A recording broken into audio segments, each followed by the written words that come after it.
Okay, today we're doing a alternator on my 2008 Ford Edge. This will be the same if you have a 3.5 liter V6, no matter what year it is. And I believe this will be the same for the Explorer. Basically, what we got to do is disconnect the battery. We got to pull out the cooling fan down here, and then we got to jack the car up, pull out the tire, the wheel well, and the alternator sits right down there.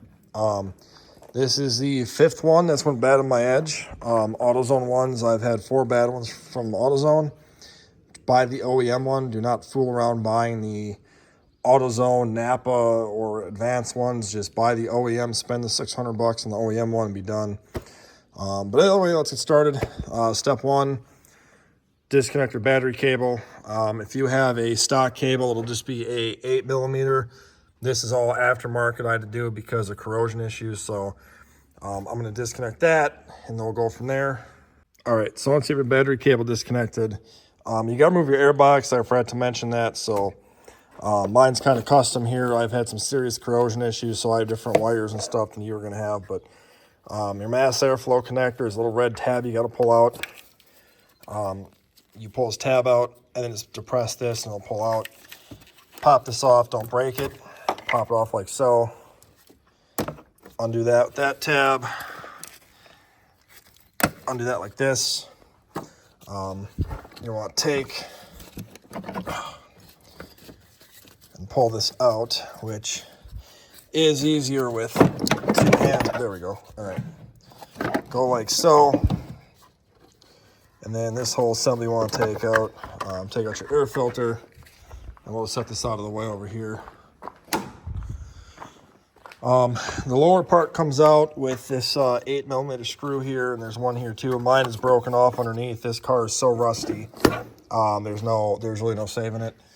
You also want to take off this clamp right here, or loosen it, I should say, not take it off. You want to loosen it to where you can get your top part of the intake cleaner off. Again, 2 hands much easier. I haven't done this in quite some time. It's been a couple of years, so then just gently pull this out. Yes, I know my wiring job isn't the greatest, but that's what I got. That's what I'm going to use, so whatever. Set that guy aside. Okay, now this guy here, it'll just pull out. This will undo, and then this just will pull out from there if you want to do it that way, or just take the whole screw off. Either way works. And then it'll just pop out a little force. There we go. Set that out of the way. Just for a quick FYI, if you want to do your starter while you're in here, it hides right there. It literally is easier than pie, so just something to think about. Now we have some room in here. This is your fan controller, okay? If I recall, this has a tab on the back. So the back part right here, you press this tab down and then pull out. And then all of this will stay with the car. Don't worry about that. This harness has to be moved out of the way off of your fan. It just has these little Christmas trees that pull up and out. A couple minor busted there, but I got that one off. They do go all the way down this too, so I would take as many out as you can to give yourself some ample room. Mine just came off, but whatever. All right. And then you want to get your hose all the way. Now, it's kind of hard to show, but right in there is a 8mm screw or bolt. Then you got the same thing right here. It's going to be an 8. You want to take those off. And then if you have the tow package, which this car does, underneath there is a 10mm bolt to take out as well. The bracket that mine has is broken, but I will go down there and show it to you. So in case you have that, you can figure out how to get it off. You also want to take this out, either pull out, or you can just open this up like so. And then now you got enough space because these fans have to come all the way out. You can't leave them in here at all. And then just take and loosen her up. My other side is missing because it broke off because this thing has 249,000 miles on it. And so she's, you know, been through the ringer. It's old, it's rusty. And just trying to keep her going with the new cars being, you know, $70,000. It's like I'm not spending that. So we're just trying to make this old thing last a little bit longer here. But as you can tell, she's rusty. Very, very, very rusty. And not making a fantastic connection here. This bolt is incredibly rusty in here too, but hopefully she'll come out without breaking, because that'd be bad. Now would be a good time to talk to you about subscribing if you haven't already, if you like the videos. And check out my playlists on Ford Edge stuff. I have a lot of stuff on this Ford Edge too you can check out and go from there. I have a lot of other stuff to look at too. If you have any questions or comments, please post them below. I'd be happy to answer them for you. Okay, so I got that out. Now, this is a little bit hard. It requires two hands, but you basically take the fan, move it this way, and then lift out. I'm going to go down below quick and just show you guys the little piece down there you got on bolt that holds this little hose down below, and then we'll get the fan out. Also, the reason I'm huffing and puffing is it's 90 degrees out and it's so humid out, it is just ridiculous. I mean, I'm sweating my freaking ass off right now, so you're welcome for the video. All right, it might be hard to see where the big hole is right there. There's supposed to be a 10 mil bolt that holds this hose onto there. So you can see mine is busted off, so I don't need to worry about that. But you'd have a 10 mil bolt there you would normally have to take out. My fan's broken, but that's where it'd be. You got a 10 mil, take that out, and now the fan be ready to come out. All right, this is what your cooling fans look like. This is where that hole for the bolt goes, and that one there. And then this is where your hole would be for your 10 mil, would go straight down. These are what lock the fan in on the bottom, and that's your fan controller. What I do is, you have this motor puller thing. I push this all the way up as much as I can, like so, and move all this stuff up as much as you can to make as much space here to there as you can. You don't want to push into the radiator because you don't want to break it. As you can see in mine here is, as you can see mine there is busted where my bolt's supposed to go. But right here, I wonder if I can zoom in on that for you. Sorry. Right, where is it? Right here is where your radiator slides into the little piece right there. And then same with this guy right here. It slides down into that. So, you know, like I say, right here is that hose I was telling you guys about, and there's that bolt that hold it up normally. If you don't have the heavy duty cooling system, you won't have to worry about that. But now you can just move this stuff back where it was. Okay, so now you want to jack up the car, get it up on stands like so. We're gonna pop the tire off, 5 19 mil or 3/4 lug nuts. Then we got to take off this inner fender liner here. We got, I think these are 5.5s, and then we got 5.5 plastic push pins. You don't have to take the whole thing out, just move this front one out of the way so you can get the belt drive, and we'll take the belt and stuff off, and we will go from there. So I'll take this all off and I'll get right back to you guys. All right, so we got the tire off. FYI, I always jack up onto the frame right here. Use your jack stand, don't be stupid, just do it the right way. Put your jack stand in a safe spot. Control room's a good spot for it, or frame. As you can tell, my frame is basically rusted out everywhere. So once you get all these plastic clips out, these screws were a 5.5 millimeter. This thing, you can just kind of watch your eyes with all the dust and debris though.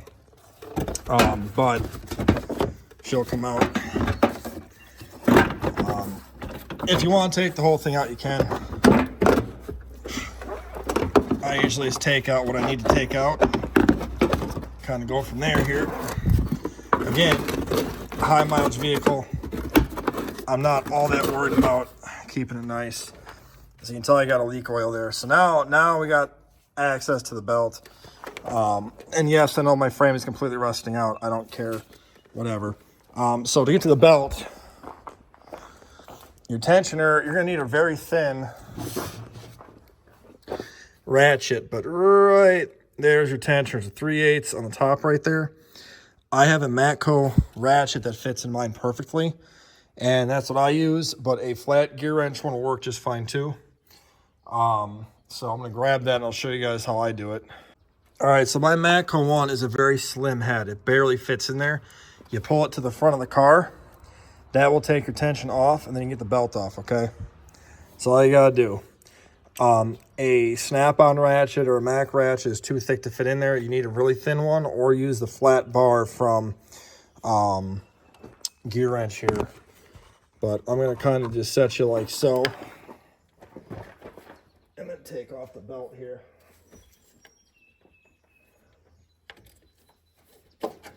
There we go.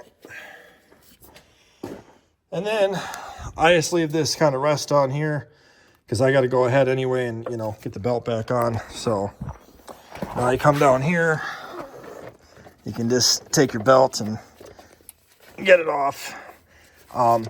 Now would be an excellent time to change your belt out. I just changed mine out when I did my AC compressor clutch last year, so I'm going to reuse mine. You can leave it around the pulleys except for the alternator if you choose to. It's up to you. Now you got to lay in the ground to access the alternator partially. It's kind of tight in here to show, but you got a 13 mil right here. You got to get off just a nut.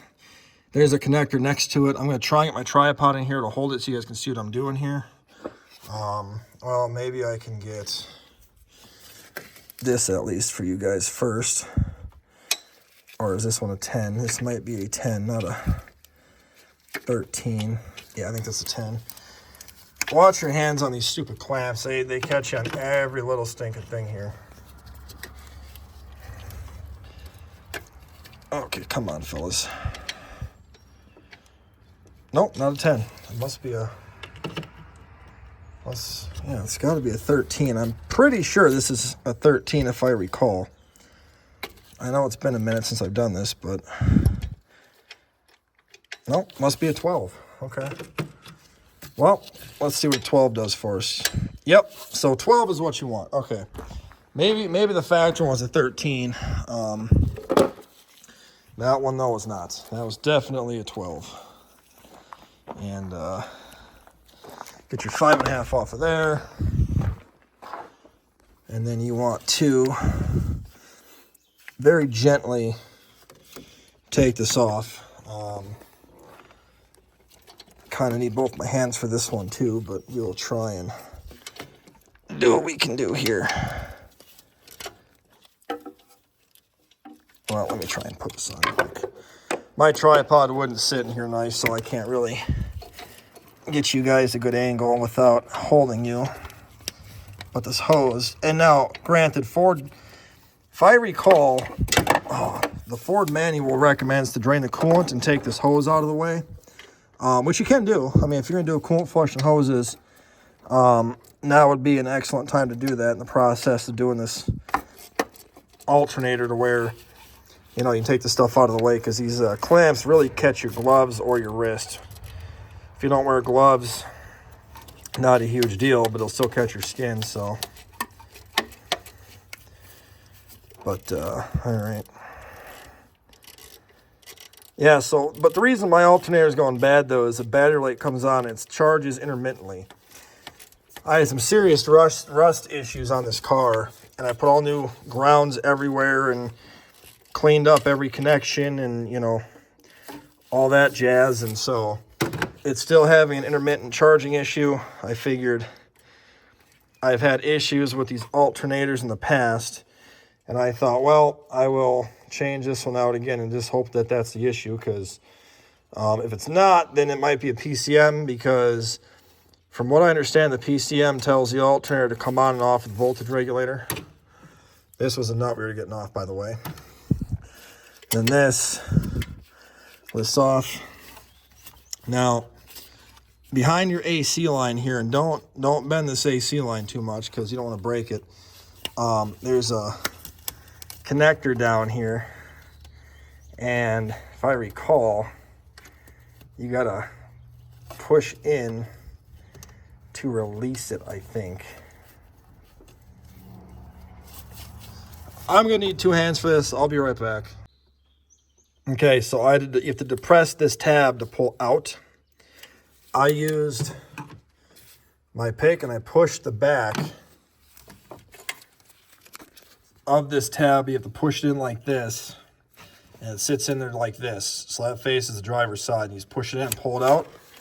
Now you're disconnected, okay? Now, it's really hard to see. You gotta kind of get in there, but I wonder if I can get you guys a good, well, that ain't gonna work. But there's a bolt on the top up there you gotta get out, and there's a bolt down below you gotta get out. So I'm going to set the tripod up and try and get you guys down there with me, and we'll get this thing out, and then we're halfway home. Okay, so I just physically cannot get the camera in there down deep enough to show you guys. There is a 15mm nut on a stud. You can feel it with your fingers. It's right in there. I can't get the camera in there. It'll show you from the top or the bottom. Thing about it is, you cannot fit a standard length 15 3/8 drive long or deep socket in there. And the stud is too hard to put a short on there. The other thing is the ratchet head will end up hitting the side of the frame here. What I found to work the best, I used a super long Matco flex head, 1/4" drive with a 15mm depot socket. Fits perfect in there. Okay, if you don't have that, this is a snap-on version. As you can tell, it's slightly shorter, but it will do the same job. If you can't afford those, this is called an Easy Red, is the brand. These they sell everywhere. It's got a 1/4" end to it. It's a little shorter than the R2. However, it will get in there just fine. You can make this work. Go to Harbor Freight, buy something like this with a 15 deep socket. You're fine. Other thing, the lower bolt, okay? It is kind of in a bad spot to get at.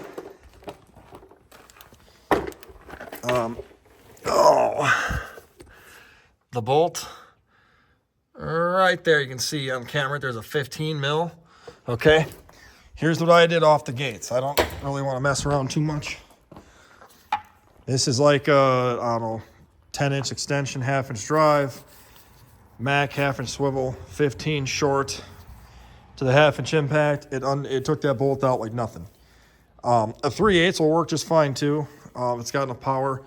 I just go right for the big guns because that's how I roll. And then when you're down in here, you can just come out. And this is the bolt you're taking out right here. This AC bracket here might be in the way, just bending down the screwdriver. Now you got to get this alternator out. You got to kind of pry it out. It's just these 2 fasteners to hold it in there. Mine is ultra corroded, so I'm going to get a pry bar in there and start to pry this out. And then you take it out through the direction of the fan. I'll show you guys that quick. It's a little tricky. But basically, you got to try and maneuver it through all this stuff and out through into here. These got to go back up over here, and you pull it out through there. Just be very gentle because of your radiator being right there. So I'm going to try and finesse that out the best I can, and we'll get right back to it. Okay, so after some finessing, I got the alternator out. I'll be real with you guys, it is very tough getting this out. It's not an easy thing. It does slightly rub up against the radiator, just gently. Got to rotate it to where it sits back like this, and then, move it to the driver's side. And then I actually went like this and pulled it up straight through here. It gets caught in the AC line. It gets caught in that coolant hose over there. But you can get it out. This smells very burned, so I'm really hoping this is the issue with my car. But basically, that upper stud goes through right here, and that lower bolt or nut you took off goes right there. So you kind of got, you know, an idea of how it looks. So I'm going to go and get this warrantied out and come back and finish putting in there, and then hopefully we'll fix the issue with this car. So we'll be back in a minute. Okay, so after a lot of messing around with AutoZone and arguing about warranty, I finally got my new warranty at Alternator. You see it's the same thing. So basically my plan here is, it's too hard to hold the camera and try and show this, but I'm going to set this guy in there like so, and then finesse it down in there the best that I can. And once I get down in there, I'll show you guys. And you got to hook it onto this for that upper stud, and then put it over the little metal piece on the side of the motor right there, bolt, nut, and we'll go from there. So I'll be right back. All right, so I tried to get a video of this. It was just too hard. I got the new alternator in there.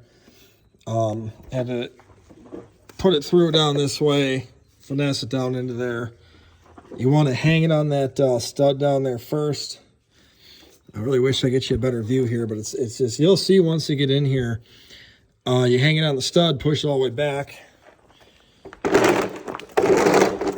When you come to the bottom to do it, you can just push it up like so.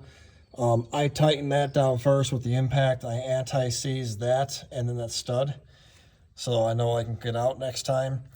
And then just put on your connector, plug your connector back in, and then that 12mm nut for your power wire.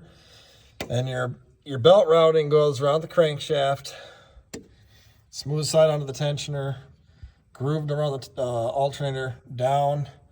Then it comes around on the AC compressor and back on the crank. It's a very simple, I'll get a picture there for you a little bit. It's a very simple belt routing. You really can't mess it up. Once you get that put on like so, then you can put your wheel well back in. And then once your wheel well's back in, it smells like gas in here. I probably got a gas leak, but once your wheel well's back in, put your tire back on. And then up here, like I say, you know, get your connector and all that stuff plugged back in and what have you. Once you get back up here, put your cooling fans back in. The order is just, you know, reverse of taking it out. Once your fans are back in, put your airbox and all that stuff back together. Put your battery connector back on there. Start it up, go for a test drive, double check you got voltage, and then the job's all done. So I'm going to end this here so the video is not 50 minutes long. If you need any help or questions, comment down below, and I'll be glad to help you out. And thanks for watching. We'll talk to you guys later.